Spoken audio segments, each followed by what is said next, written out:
오늘은 성경에 대한 기본 상식에 대해서 생각해 보도록 하겠습니다. Let's go back to the basics.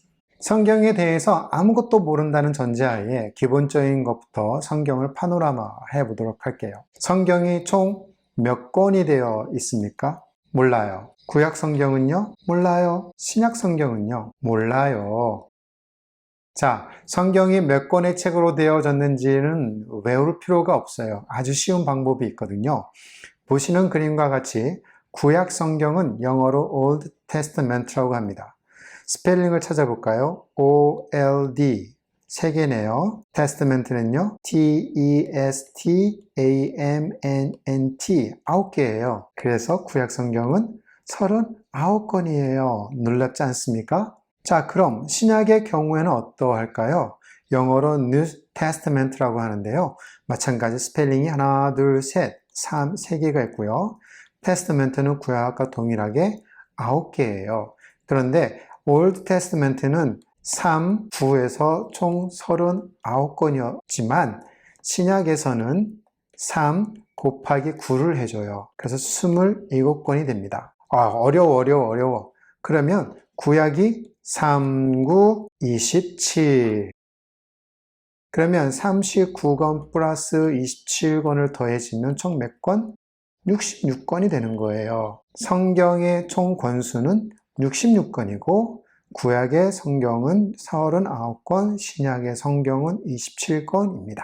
그리고 3 더하기 9를 하면 12이 되죠. 이것은 바로 예수님의 제자의 수입니다. 그리고 12제자 중에서 베드로, 피터, 야고보, 제임스, 요한, 존 이 세 사람은 다른 9사람과 구별해서 예수님의 세 제자라고 하죠. 그리고 예수님께서 이 제자들을 뽑으신 것은 이들을 통해서 예수님의 사역이 몇 kop절로 불어나기 위해서였습니다.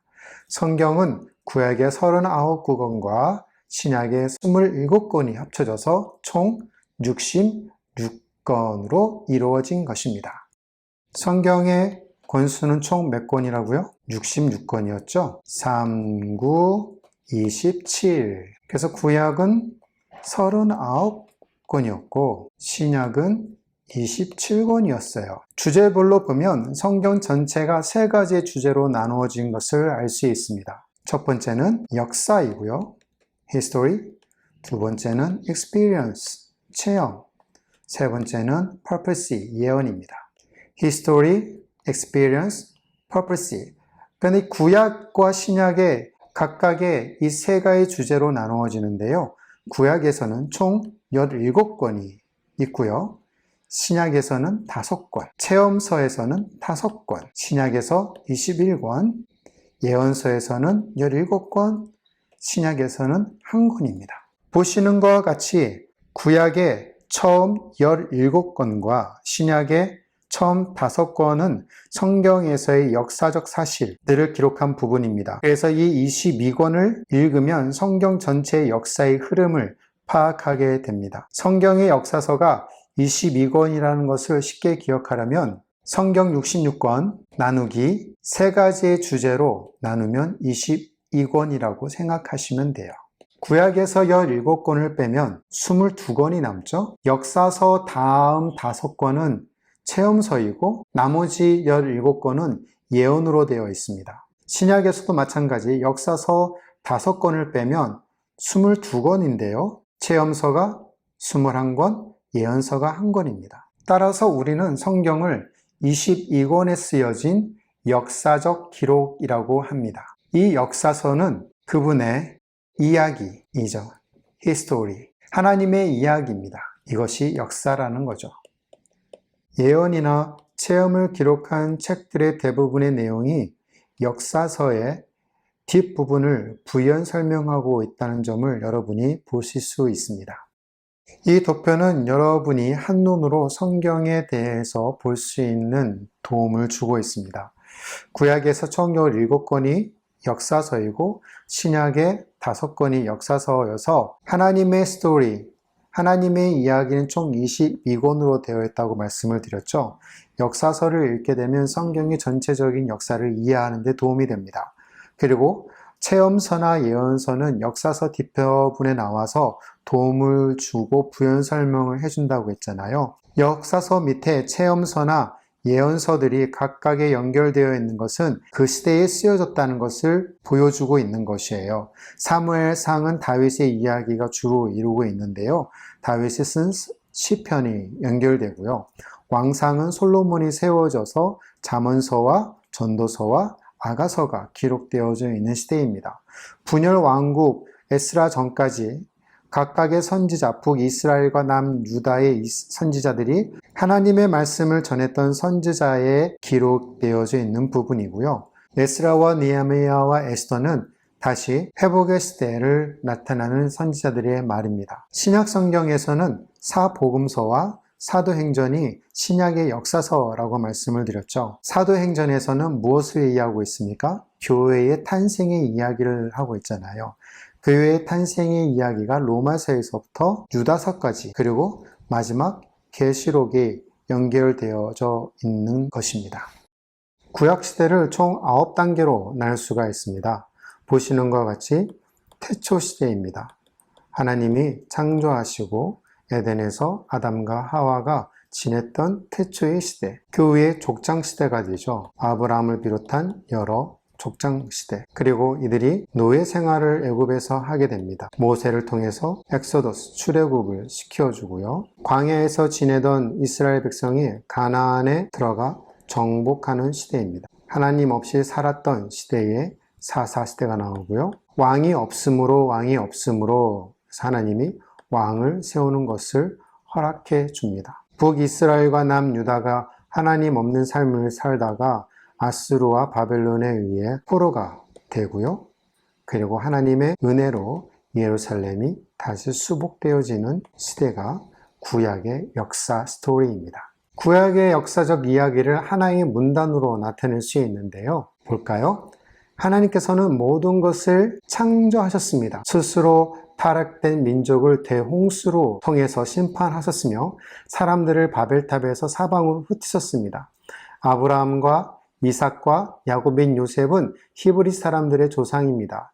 이들이 애굽에서 커다란 민족으로 발전한 다음에 모세에 의해 새로운 나라로 세워졌습니다. 이 백성들은 여호수아가 약속의 땅으로 그들을 인도해 들어갈 때에 광야에서 가르침을 받고 시험당하고 벌을 받았으며 또다시 가르침을 받았습니다. 14명의 사사들의 통치는 사무엘로서 끝나고 사울, 다윗, 솔로몬의 순서로 왕에 의해 통치되었습니다. 솔로몬이 죽은 이후에 북이스라엘과 남유다로 분열됩니다. 북이스라엘은 19명의 사악한 왕들이, 남유다는 20명의 왕들이 통치가 지나간 다음 아수르에 의해 북이스라엘이 멸망당하고 남유다는 바벨론에 의해 멸망을 당하게 됩니다. 에스라와 느헤미야가 유대 민족을 인도하여 유대 땅으로 돌아왔으며 에스더는 바사의 왕비가 되어서 동족을 구했습니다. 약 400년 동안의 침묵기라고 불리우는 기간이 지나간 후에 요한과 예수님이 오셨습니다. 제가 말씀드린 내용이 구약성경 총 17권에 나타난 하나님의 이야기였습니다.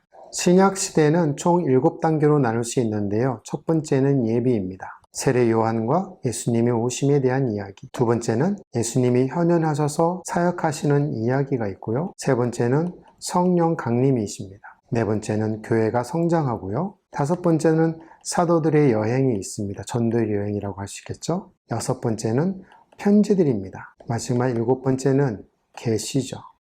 신약에서의 역사는 다음과 같습니다. 하늘이 다시 열리고 천사들이 내려와서 세례 요한과 예수 그리스도의 탄생을 예비하였습니다. 약 30년이 지난 후 요한은 유대 민족에게 회개의 세례를 외쳤습니다. 하나님이 육신이 되신 성육신하신 예수 그리스도께서 태어나셔서 이 세상에 보여주셨고 3년 동안 하나님의 완전한 길을 가르치셨습니다. 예수님이 이 세상에서 자신의 일을 하도록 12명의 제자를 준비하신 다음 스스로 모든 사람들의 죄를 대신해서 십자가에 죽으셨습니다. 그리고는 죽은 자 가운데서 다시 살아나셔서 하늘나라로 올라가셨습니다. 또 다른 보혜사 성령님이 오셔서 교회를 탄생시키셨고 성령에 힘입어서 제자들은 유대인들에게 예수의 구원에 관한 복음을 전파해서 교회가 형성되어져 갔습니다. 사도 바울과 다른 기타 예수님의 제자들은 넓은 지역에 걸쳐 전도 여행을 통해서 이방인들에게 복음을 전했으며 신약 성경 중에서도 약 13권의 서신을 썼습니다. 사도 요한은 이 세상의 종말에 대해 하나님의 계획을 보여주는 예언서인 요한계시록을 썼습니다. 성경은 시작할 때와 똑같게 끝납니다. 제가 말씀드린 신약의 역사는 총 5권에 나타난 복음서와 사도행전에 나온 이야기입니다.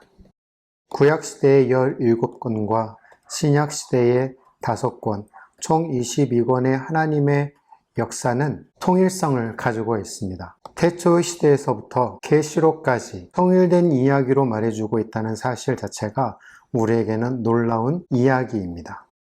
지금 보고 계신 그림은 성경의 통일성에 대해서 잘 설명해주고 있는 건데요. 약 20가지의 서로 다른 직업을 가진 40명의 저자들이 10세기 기간 동안 살면서 기록했다는 거예요. 3가지 언어로 사용되어졌죠. 히브리어와 아랍어, 그리고 헬라어로 쓰여졌습니다. 총 66권의 1189장으로 되어 있고 1600년 동안 걸쳐지면서 성경이 기록되어져 있어요. 생각할 수 있는 모든 주제가 여러 문학의 형태로 쓰여졌습니다. 시라든지 산물, 소설, 신화, 자서전, 학문서, 역사서 등과 같이 말이죠. 그리고 10개의 수단으로 기록되어 있습니다. 파피루스, 돌, 가죽, 옹기조각, 펜, 끌 등입니다. 그리고 성경에 나오는 등장인물만 해도 2,930여 명이나 되어요. 마지막으로 1,551곳에 해당하는 지저장소가 언급되어 있습니다. 창세기 처음부터 요한계시록 끝까지 완전하게 전개된 하나의 줄거리가 있습니다. 한 분이시며 모든 생명과 선의 원천이시고 영원하신 참 하나님, 독생자 예수 그리스도가 성육신 하셔서 인간들과 같이 되셨고 인간의 죄를 위해 십자가에 돌아가시고 부활하셔서 하나님 우편에 앉아 계신 예수 그리스도의 이야기, 그리고 그분이 다시 오신다는 기다림, 재림의 이야기, 예수 그리스도입니다. 오직 하나님께서만이 이와 같이 일관성 있고 풀 수 없는 모순이 전혀 없는 성경을 주실 수가 있습니다. 생각해 보십시오. 10세기 동안에 살면서 40명의 저자들이 한 가지 주제로 쓸 수밖에 없었던 것 가능할까요? 히브리어, 아랍어, 헬라어로 쓰여지면서도 한 가지 주제로 쓸 수밖에 없었던 것, 1600년 동안에 걸치면서 기록되어져 있는 줄거리가 딱 하나, 예수 그리스도라는 것. 성경의 어떤 부분을 읽더라도 여러분은 하나님의 계획과 예수 그리스도의 인격과 성령님의 권능에 대해서 보실 수 있습니다. 성경이 인간의 생과 문학에 끼친 영향은 어떤 다른 책들보다 더 많습니다. 어떤 작품도 하나님으로부터 전해져 내려온 말씀인 성경보다 더 많은 말로 번역되거나 더 많은 판수를 거듭한 것이 없습니다. 진정한 베스트셀러는 바로 바이블입니다. 성경의 어느 부분에서든지 보면 주께서 이렇게 말씀하셨다라고 하여 성경이 하나님의 말씀인 것을 성경 자체가 증명하고 있다는 사실이죠. 여러분은 성경에서 말해주는 중요한 내용을 얼마나 잘 이해하고 있다고 생각하십니까? 성경의 주된 목적은 무엇입니까? 이 질문의 훌륭한 답변은 하나님과 하나님의 구원의 방법입니다. 만일 여러분이 구원에 대해서 성경의 가르침을 설명해야 한다면 어떻게 말하겠습니까? 구원을 받는데 인간에게 주된 책임이 있다는 대답, 선행, 십계명을 엄수하고 성경을 매독해야 되고 무슬림처럼 성지순례를 해야 되고 산상수훈대로의 삶을 살아야 되고 한국민 준수해야 된다는 건가요? 아니죠. 모두 틀린 겁니다. 성경에서 말하고 있는 구원은 인간 스스로의 방법으로는 절대 얻을 수 없고 하나님의 선물로만 주어지는 것이죠. 그래서 지구상에 있는 모든 사람은 다음과 같이 2가지의 부류로 나누어집니다. 이와 같이 말이죠. 지구상에 있는 모든 사람은 다음에 2가지 부류로 나눌 수 있습니다. 한 부류의 사람은 이성에 따라서 구원을 얻는다라고 생각하는 부류이고요. 다른 한 부류의 사람들은 하나님께서 나타내신 것을 따라서 구원을 얻는다는 겁니다. 전자에 속한 사람들을 자신의 의의를 세우고자 노력하지만 후제에 속한 사람들은 다른 이, 곧 예수 그리스도의 의로운 공로로 구원을 얻는다는 것이죠. 여러분이 천국에 갈 희망이 있는가에 대해서 요약 설명을 한다면 무엇을 근거로 삼겠습니까? 여러분이 영광의 문에 가까이 갔을 때 하나님께서 여러분을 들여보내야 할 이유가 무엇일까요? 이에 대한 유일한 대답은 바로 예수 그리스도입니다. 여러분이 천국에 갈 희망을 여러분 자신으로부터 예수님께로 옮기셨습니까? 여러분이 소유했던 부와 명예, 지위, 황금률, 헌금, 교회를 얼마만큼 섬겼고 내가 새벽 기도를 얼마만큼 했으며 그런 모든 자기의 의의를 쓰레기통에 버려버리고 오직 예수 그리스도께로 옮기셨습니까? 이 세상에서 여러분 혼자만이 구세주가 필요한 유일한 사람이었더라도 예수님께서는 이 땅에 오셨을 것입니다. 오직 예수 그리스도만 구원의 조건이 됩니다. 다음 시간에는 8단어로 된 성경의 이야기를 살펴보도록 하겠습니다. 감사합니다.